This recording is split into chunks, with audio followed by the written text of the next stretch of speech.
So the IRS has just released its new tax brackets for 2026 and will hopefully offer some relief on inflation. We can keep our fingers crossed there. Joining us now is the president and CEO of Heritage Financial, Sammy Azzouz. Sammy, thank you for being here with us. Thank you for having me. So, Sammy, let's talk about what's changing when it comes to the tax brackets themselves.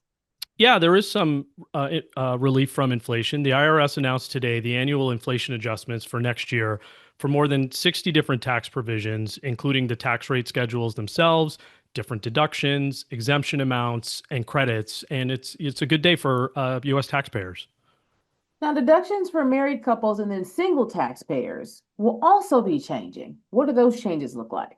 Yeah, so as part of these annual changes, the standard deduction, as an example, which most American taxpayers use instead of itemizing their deductions, was adjusted, as you say, for married couples as well as single taxpayers. So for individuals, it went from $15,750 to $16,100. So that increase is helping them save on taxes. And for married couples, it went from $31,500 to $32,200. So definitely some relief there. Okay. And then there are a few other things that are changing too, like the capital gains and the estate tax and then the child tax credits as well. Absolutely, yeah. So there are three capital gains tax brackets: 0, 15, and 20%. And the maximum amounts to stay in the 0 and the 15% rate were adjusted upwards as well. So as an example, for single filers to stay in the 0% bracket, it went from $48,350 to $49,450. Married filing jointly, it went up a comparable amount, 96,700 to 98,900. And there's a similar adjustment for the 15%, which I can get into as well.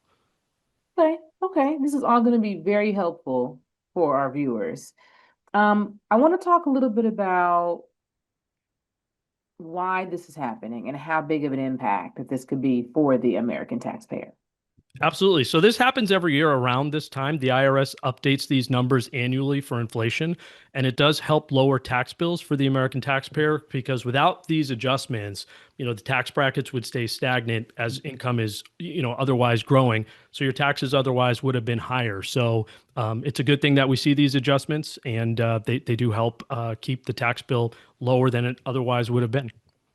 Now, is there anything else that you think that is important for viewers to understand that I either didn't ask you or anything else you wanted to dive into a little more deeply before we wrap?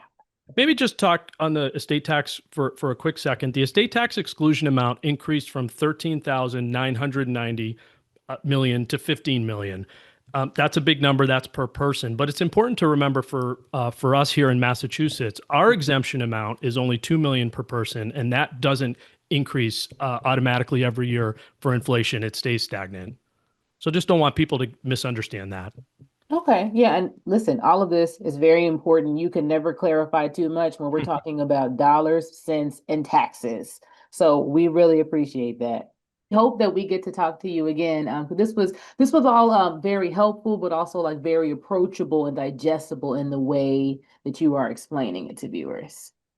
Thank you so much. I do my best. If I can help, let me know. Well, Sammy Azzouz, President and CEO of Heritage Financial, we thank you. And I won't say goodbye. I'll say until next time because there's always some conversation to be had around money, tax brackets, and all of that. So this will not be the last time that we speak. People always want to hear about it. Thank you. Sammy, thank you.